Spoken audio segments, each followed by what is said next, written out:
आप देख रहे हैं बीबीसी हिंदी का फेसबुक लाइव छत्तीसगढ़ के हसदेव अरण्य के इलाके से, जहां पर कोयले की खदानों के लिए जमीन आवंटन का मामला एक बड़े विवाद के रूप में आगे बढ़ा। और इस यहाँ पर जो यहाँ के रहने वाले आदिवासी हैं, यहाँ के स्थानीय लोग हैं, वो इसका विरोध कर रहे हैं। उनका कहना है कि 1,73,000 हेक्टेयर का जो इलाका है जंगलों का, वो इससे तबाह हो जाएगा खदानों की वजह से, और ये मांग कर रहे हैं कि ये बंद किया जाए। आज ये बड़ा अहम दिन है यहाँ पर, क्योंकि पेड़ों की कटाई, जंगलों की जो पेड़ों की कटाई है, तो वो आज से शुरू हो गई है। अब पीछे आप देख सकते हैं कि हुजूम है यहाँ पर, जो स्थानीय जंगल में रहने वाले आदिवासी हैं वो, और दूसरे जो पर्यावरण से जुड़े जो संगठन हैं वो। आप आवाजें सुन सकते हैं, मैं आपको लेके चलता हूं पास में। इस आंदोलन का मैं आपको बताऊं कि समर्थन पूरे यूरोप में हुआ, अलग अलग जगहों पर, ब्राजील में, यूएस में, हर जगह पर इस आंदोलन के समर्थन में लोग सड़कों पर उतरे।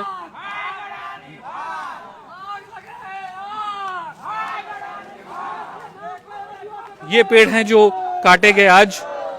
वन विभाग का अमला, पुलिस फोर्स के भारी तैनाती के बीच में यहाँ पे पेड़ काटे गए आज। कोयला का चोरी करना बंद करो, बंद करो, बंद करो। विकास के नाम पे कोयला चोरी करना बंद करो, बंद करो। विकास के नाम पे आदिवासी ये करना बंद करो। हसदेव अरण्य के जंगलों का इलाका है, और अब ये जो कुछ बचे कुछ पेड़ आप देख रहे हैं, ये भी अब कुछ ही दिनों के मेहमान बचे हैं ये पेड़, क्योंकि आज से कटाई का काम शुरू हो गया है। ये देखिए, आप देख सकते हैं।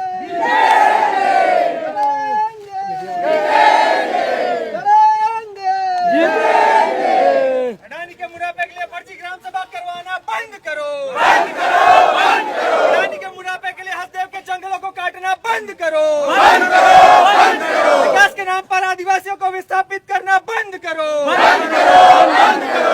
अडानी के नाम पर हसदेव के जंगलों को उजाड़ना बंद करो, बंद करो, बंद करो। अडानी का फर्जी ग्राम सभा प्रस्ताव रद्द करना होगा, करना होगा, करना होगा। जल जंगल जमीन हमारा है, हमारा है, हमारा है। कोयला खदान के नाम पर हसदेव के आदिवासियों को उजाड़ना बंद करो, बंद करो, बंद करो। कोयला नहीं, अनाज चाहिए, अनाज चाहिए। विकास के नाम पर आदिवासियों को विस्थापित करना बंद करो, बंद करो, बंद करो। अडानी का फर्जी ग्राम सभा प्रस्ताव नहीं चलेगा, नहीं चलेगा, नहीं चलेगा। फर्जी ग्राम सभा प्रस्ताव रद्द करना होगा, करना होगा, करना होगा। कोयला खदान रद्द करो, रद्द करो, रद्द करो। फर्जी ग्राम सभा के आधार पर जारी स्वीकृति रद्द करो, रद्द करो, रद्द करो। हमारे साथ यहाँ पर जो आदिवासी कार्यकर्ता हैं, और यहाँ के जो इलाके के लोग हैं, यहाँ की ग्राम सभाओं के लोग हैं, यहाँ के सरपंच हैं, और भी संगठन जो हैं, इसमें कुल 30 संगठन जुड़े हुए, 30 गांव के इसमें जुड़े हुए। आलोक जी, आलोक शुक्ला साहब हैं, छत्तीसगढ़ बचाओ आंदोलन से ताल्लुक रखते हैं। ये बताइए, बहुत लंबा आंदोलन चल रहा है ये, अभी तो काफी, इसको कई महीने हो गए हैं। देखिए, आंदोलन हसदेव को बचाने को लेकर पिछले 1 दशक से लोग संघर्षरत हैं, और अभी पिछले 2 मार्च से लोग अनिश्चितकालीन धरने पर बैठे हैं। इसके पहले अक्टूबर में लोग 300 किलोमीटर पैदल चले, और 2019 में भी 75 दिनों तक धरना किए। देखिए, ये संविधान का 5वीं अनुसूची का इलाका है, और बिना ग्राम सभा के सहमति के कोई भी जमीन का अधिग्रहण या वन भूमि का जो है डायवर्जन नहीं हो सकता। हसदेव के अंदर आदिवासियों के संवैधानिक अधिकारों को दरकिनार करके, ग्राम सभाओं को बाईपास करके, और पर्यावरण की चिंताओं को नजरअंदाज करके खनन की प्रक्रिया को आगे बढ़ाया जा रहा है। ये बताइए कि आज क्या हुआ? आज से ये पेड़ों की कटाई का काम, मैं देख रहा हूँ कि चारों तरफ पेड़ कट के गिरे हुए हैं, काफी बड़े बड़े पेड़ हैं ये। इसमें जो अडानी कंपनी है, ये परसिस्ट के तिबासन का कोल ब्लॉक है, उसका फेज 2 का पेड़ कटिंग किए हैं। इसमें जो भूपेश बघेल की सरकार है, 5 जिला की 500-600 पुलिस फोर्स को जबरदस्ती लगा करके इसको कटिंग किया है, जबकि 500-600 की संख्या में पुलिस बल को लगा के। लेकिन जो लोग बाद में जुड़े हैं उनको मैं बताना चाहता हूं कि हम इस वक्त मौजूद हैं छत्तीसगढ़ के हसदेव अरण्य के इलाके में। ये जंगलों का इलाका है, ये वो इलाका है जहां के जंगलों को अब काटे जाने की नौबत आई है, क्योंकि यहां पर कोयले की खदानों के लिए अब रास्ता साफ किया जा रहा है। और इसी का आप देख सकते हैं कि ये गांव के लोग, आदिवासी निकल कर आए हैं, विरोध कर रहे हैं यहाँ पर, और ये बहुत लंबे अरसे से विरोध कर रहे हैं। लेकिन पिछले 3 मार्च से अनिश्चितकालीन धरना इनका चल रहा है और इनके बीच में आज जो है इन सब के बीच में आज से पेड़ों की कटाई का काम जो है यहाँ पे शुरू किया गया। रामलाल जी, आप तो एक लंबे समय से आंदोलन से जुड़े हैं, ये मुझे बताइए कि आज ये सब जो हुआ, कितने पेड़ कटे और भी दूसरी योजना में और कितने पेड़ कटने हैं, यहाँ कुल कितना जंगल है, कितना प्रभावित होगा? 1,73,000 हेक्टेयर का इलाका है जैसा बताते हैं जी। देखिए, हम लोग 1 दशक से यहाँ पे लड़ाई लड़ रहे हैं, जंगल को बचाने के लिए, जमीन को बचाने के लिए, जल को बचाने के लिए और इस पर्यावरण को बचाने के लिए। लेकिन ये जो यहाँ पे अडानी कंपनी को एमडीओ के जरिए दिया गया है, उस खदान में रातों रात कंपनी पुलिस प्रशासन को यहाँ पे लाके इस पेड़ को आज कटवाई है। उन्होंने बताया रहे थे कि नहीं, मतलब 60 पेड़ काटी गई है, लेकिन हमने गणना किए समक्ष हम साबित करते हैं, हमारे पास आंकड़ा है, अभी यहीं पे मौजूद है। यहाँ पे 232 पेड़ को काटी गई है। और टोटल कितने काटने की योजना है? जी, इसमें काटने की है, यहाँ पे पूरे 2.5 लाख पेड़ों की यहाँ पे कटाई होगी। 2.5 लाख पेड़ों की कटाई होगी। यहाँ पे आंदोलन सिर्फ यहीं के जंगलों तक सीमित नहीं रहा, इसकी गूंज आगे भी गई और विदेश तक गई। यूरोपीय देशों में, पेरिस में, लंदन में इसको लेकर विरोध प्रदर्शन हुए और इनके समर्थन में वहां पे प्रदर्शन हुए। ब्राजील, कनाडा और यूएस में भी प्रदर्शन किए गए कि इतने बड़े जो ये बायोडायवर्सिटी का इलाका है। और दूसरी बात यह है कि यहाँ पर कई प्रजातियां जो है जानवरों की और चिड़ियों की यहाँ पे पाई जाती हैं। बहुत रेयर स्पीशीज भी हैं जो यहाँ मिलती हैं। यहाँ के लोगों का कहना है कि खासतौर से महिलाएं, ये बताइए कि पेड़ पौधे, जंगल, जंगली जानवर, इनके साथ रहते हैं यहाँ के लोग। हाँ। अब मतलब इसी बात का विरोध कर रहे हैं आप लोग? हाँ हाँ, हम लोग जल, जंगल, जमीन बचाने के लिए विरोध कर रहे हैं। हमें पैसा नहीं चाहिए, जल, जंगल, जमीन चाहिए। बहुत सारे जानवर रहते हैं जंगल में और हम आदिवासी लोग भी। कौन कौन से जानवर हैं यहाँ पर? यहाँ पे तो हाथी रहते हैं, भालू रहते हैं। हाथी कभी कभी आते हैं, हमेशा नहीं रहते हैं। कभी कभी हाथी आते हैं, भालू रहते हैं, चीता, बघवा। फतेहपुर में दिखा था बघवा, गाय मारा था, बैला और सीटका और चिड़िया। बहुत सारी चिड़िया का नाम नहीं बता पाऊंगी, चिड़िया रहते हैं। हाथी के बारे में एक कहावत है कि यहाँ के गांव की जब महिलाएं महुआ बनाती हैं तो उसका थोड़ा सा हिस्सा हाथियों के लिए भी रख देते। क्या ये बात सही है कि उन सब मिलजुल करके रहते हैं यहाँ, जानवर और इंसान? हाँ, सब मिलजुल कर रहते हैं।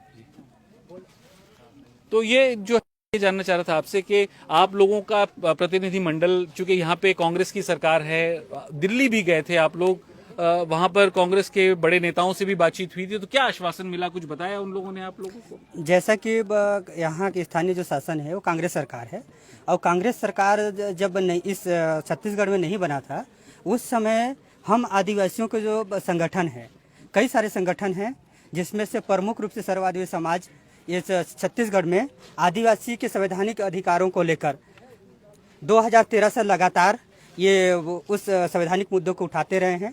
उनके जो आदिवासियों के जो हमको जो संवैधानिक अधिकार प्राप्त है, 3 तरह का अधिकार है, वो भारत सरकार की जवाबदेही है कि ये 3 अधिकारों को हमको सुरक्षित रखे। पहला हमारा अधिकार है हमारा स्वशासन, लेकिन जिस तरीके से हमारे स्वशासन की अवहेलना कर रहे हैं, जो ग्राम सभा है, क्योंकि जो भी शासकीय योजना है, उस योजना को इस 5वीं अनुसूचित क्षेत्र 244 पैरा 1 के तहत की जो क्षेत्र है, उसमें लाने से पहले हमारी जो परंपरा, जो व्यवस्था है, जिसको हम संविधान में ग्राम सभा के रूप से में जानते हैं, जिस प्रकार को देश को चलाने के लिए संसद की एक व्यवस्था है, उसके संसद व्यवस्था पूरा केंद्र सरकार को चलाता है। दूसरा व्यवस्था है राज्यों की व्यवस्था है, जिसको विधानसभा बोलते हैं, विधानसभा से बने हुए कानून पूरे राज्यों को चलाते हैं। उसी प्रकार संविधान के अंदर संविधान 5वीं अनुसूचित क्षेत्र में जो यहाँ का जो शासन व्यवस्था है, वो ग्राम सभा से साथ ही संस्कारित होते हैं। ये मैं थोड़ा सा एक्सप्लेन कर दूं आपको कि ये जो इलाके हैं ये संविधान की 5वीं अनुसूची के इलाके हैं। यानी 5वीं अनुसूची क्या है? 5वीं अनुसूची वो है कि जिसमें जो राज्यपाल होते हैं उनको कस्टोडियन बनाया गया है ट्राइबल अधिकारों के लिए और ट्राइबल राइट्स के लिए, आदिवासियों के अधिकार के लिए उतने पावर दिए गए हैं गवर्नर को। और दूसरी बात यह है कि कोई भी प्रोजेक्ट, कोई भी चीज होती है तो बिना ग्राम सभाओं के, और ट्राइबल एडवाइजरी कमेटी का प्रोविजन है कि सलाहकार समिति जो है आदिवासियों के लिए, उसका गठन होना, और फिर वो जब पास करेगी तब जाकर के कोई भी प्रोजेक्ट पास होगा। इसी के साथ साथ 5 भी यहाँ पर प्रथाएं हैं, यहाँ से लेकर झारखंड भी और दूसरी जगहों पर ओरांव राजा जो है वो सिस्टम है कि जो ट्राइबल प्रमुख होते हैं, ट्राइबल चीफ यानी कि जो जनजातीय कबीलों के जो मुखिया होते हैं उनको पावर दी जाती है। और ये विल्किंसंस रूल एक है, वो पहले से चला आ रहा है अंग्रेजों के टाइम से, तो उसको रूल के हिसाब से यहाँ पर वो इम्प्लीमेंट किया जाना है 5वीं अनुसूची में। 6ठी अनुसूची में जो है वो आ जाता है फिर असम का इलाका और नागालैंड का जो पूर्वोत्तर राज्यों का है। ये बताइए, क्रांति सेना से आप हैं, कि ये कितना मुश्किल हो रहा है? ये आप लोग गए थे वहां पर बात करने के लिए, दिल्ली में भी आश्वासन भी मिला था, लेकिन बात कहाँ अटकी है, पेच कहाँ फंसा है जाकर? मुझको जैसे लगता है नियत की बात है यहाँ पर। आप अपना नाम बता दीजिए। अमित बघेल, प्रदेश अध्यक्ष छत्तीसगढ़ क्रांति सेना जी। ये नियत की बात है, चोरों की तरह कटाई कर रहे हैं। यदि ये सही है तो फिर चोरों की तरह रात में कटाई क्यों कर रहे हैं या सुबह सुबह कटाई क्यों कर रहे हैं? और जब ग्राम सभा की कॉपी मांगी जाती है तो ग्राम सभा की कॉपी नहीं दी जाती है। तो ये क्या है, क्या सिस्टम है? यही भूपेश बघेल जी जब सरकार में नहीं थे तो राहुल गांधी जी के साथ में आकर के यहाँ पर बोल के गए कि जब हमारी सरकार आएगी तो ये जंगल जमीन सब सुरक्षित होगा, यहाँ कोयला नहीं खोदा जाएगा। सरकार आते ही ऐसा अचानक क्या हो जाता है कि आदिवासी विरुद्ध कार्रवाई होती है, छत्तीसगढ़ियों के विरुद्ध, छत्तीसगढ़िया विरुद्ध कार्रवाई हो जाती है। बंद करो, बंद करो। अडानी कंपनी के लिए हस्दियों का विनाश नहीं चलेगा, नहीं चलेगा। आप ये विरोध के स्वर देख रहे हैं यहाँ पर। विनाश नहीं चलेगा, नहीं चलेगा। का इलाका लोकसभा न राज्यसभा, सबसे बड़ी ग्राम सभा। लोकसभा न राज्यसभा, सबसे बड़ी ग्राम सभा।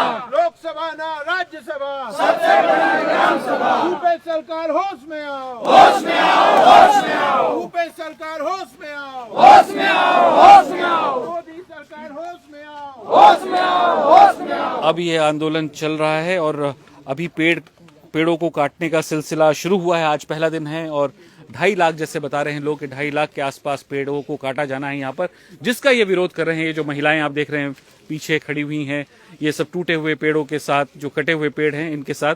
और अब ये जो है यहाँ पर स्थिति जो है ये एक टकराव की सी बन गई है, जो यहाँ के स्थानीय लोग हैं और जो प्रशासन के लोग हैं उनके बीच में।